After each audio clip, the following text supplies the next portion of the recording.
Bom, vamos mergulhar direto ao ponto. Bem-vindos a essa análise, onde a gente vai estabelecer as bases para uma mudança completa de paradigma sobre o que realmente significa ter resiliência. Durante muito tempo, a nossa sociedade operou sob uma definição muito restrita e, para ser sincero, bem prejudicial do que é a verdadeira força. Mas hoje nós vamos desconstruir isso tudo e aprender como construir uma resistência autêntica, totalmente ancorada na ciência e no autoconhecimento. Isso, logo de cara, nos leva a uma questão bastante provocativa. Afinal, o que realmente significa ser forte? Quando alguém fala em força, a imagem que geralmente vem à cabeça é daquela abordagem antiquada, exemplificada por treinadores linha-dura do passado, como Bob Knight. Sabe aquele modelo focado em ignorar a dor a qualquer custo, suprimir as emoções, engolir o choro e liderar através do puro medo, da intimidação e do controle absoluto?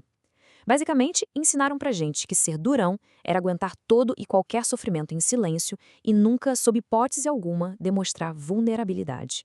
Mas a constatação brilhante do especialista em performance Steve Magness é justamente que nós nos acostumamos a priorizar a casca, a aparência de força, em detrimento da substância real. E olha, isso não é apenas ineficaz, gera consequências perigosas. Pensemos na trágica e comovente história de Jordan McNair, aquele jovem atleta universitário que foi forçado a treinar em corridas intensas até chegar à exaustão extrema. O corpo dele estava literalmente gritando por socorro, e os treinadores confundiram o limite físico real com mera falta de perseverança. Essa mesma mentalidade de falsa força também aparece em estilos de liderança e parentalidade super-autoritários, que no fim das contas acabam gerando pessoas menos independentes, muito mais ansiosas e propensas a comportamentos de risco. Existe um abismo gigantesco entre esses dois mundos.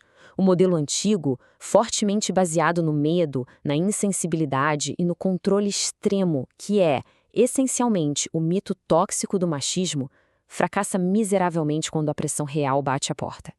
Em total contraste com isso, o novo modelo, que é inteiramente comprovado pela ciência moderna, se apoia na autonomia, na flexibilidade de adaptação e na consciência emocional. Trata-se da verdadeira força interior. Ela nos incentiva a trabalhar em conjunto com o nosso próprio corpo e a mente, em vez de declarar uma guerra diária contra eles. E é exatamente aqui que a pesquisa do Steve Magness assume o centro do palco. Todo esse estudo age como um alicerce sólido para a gente reconstruir uma resiliência saudável e, mais importante, que se sustente a longo prazo.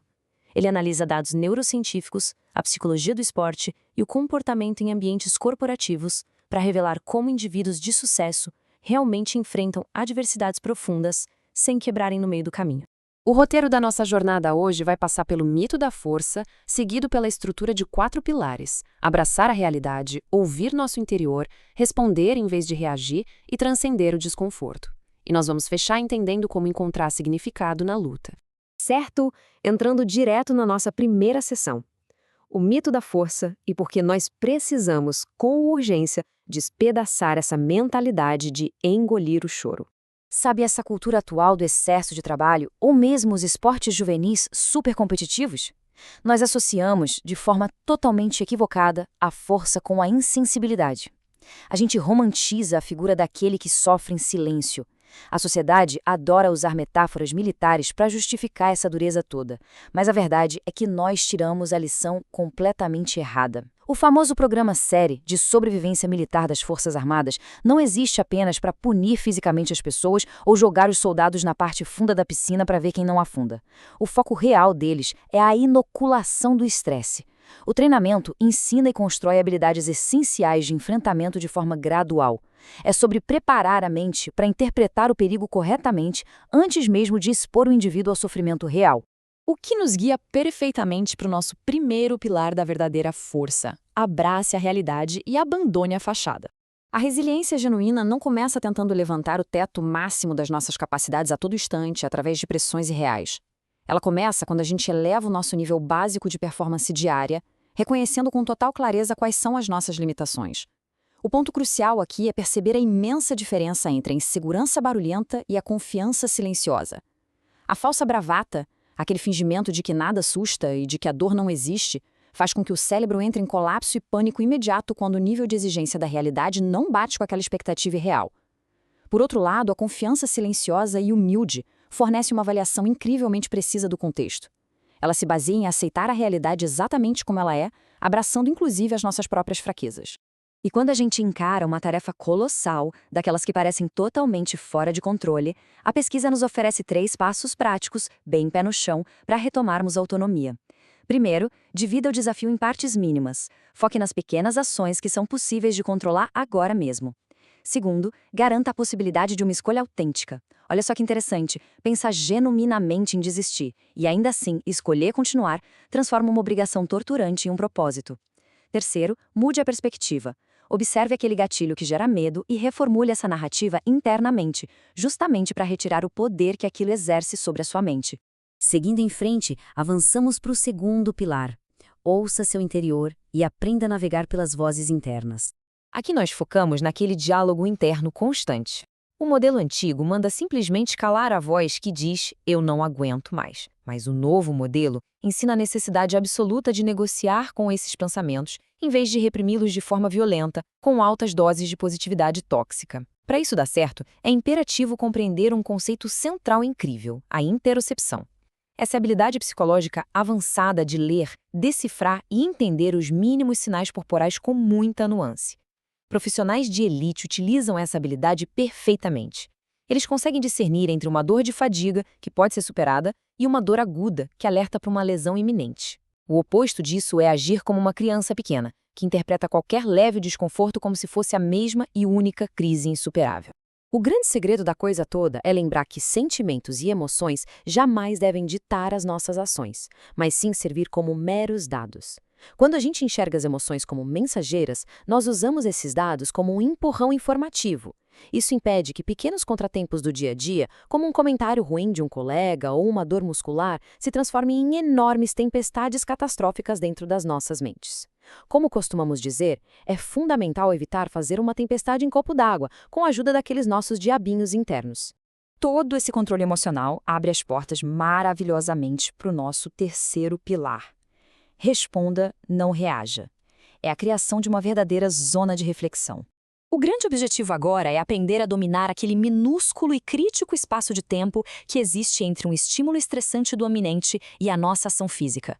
Perante a dor ou um desconforto agudo, a natureza humana tende a adotar 4 reações: ignorar, lutar, aceitar ou reavaliar. O instinto da falsa força exige que a dor seja ignorada ou combatida, o que acende alarmes gigantescos de ameaça lá no nosso cérebro. Mas exames cerebrais feitos em especialistas em meditação revelam algo fascinante: o exato oposto.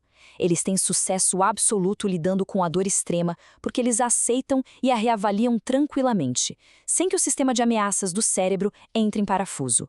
Uma metáfora incrível para conseguir colocar isso em prática é imaginar a mente como um botão de volume de um rádio.